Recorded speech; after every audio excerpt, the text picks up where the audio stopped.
સુરતમાં ભારે પવન સાથે વરસાદ શરૂ થયો હતો। મિની વાવાઝોડાએ ગરબા સ્થળો પર ભારે નુકસાન પહોંચાડ્યું હતું। લાઇટ ડેકોરેશનથી લઈને મંડપના પડદા ફાટી ગયા હતા અને ડીજેને પણ નુકસાન થયું હતું। નવી સિવિલ કેમ્પસમાં ડોક્ટર સ્ટાફ દ્વારા આયોજિત નવરાત્રીના આયોજન સ્થળે પણ નુકસાન થયું હતું। સુરતમાં ઓરેન્જ એલર્ટ જાહેર કરવામાં આવ્યું છે।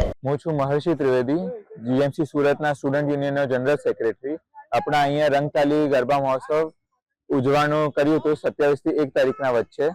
27 તારીખે તો આપણે શાંતિપૂર્વક ગરબા થઈ ગયા હતા, પણ એના પશ્ચાત આ વરસાદ ને હવાના લીધે બહુ નુકસાન થયું છે। ગ્રાઉન્ડનું બધી લેવલિંગ બગડી ગઈ છે, થાંભલાઓ પડી ગયા છે અને સિરીઝો પડી ગઈ છે। પણ આપણી પૂર્ણ કોશિશ છે કે એક પણ દિવસ આપણો ગરબાનો કેન્સલ ના થાય।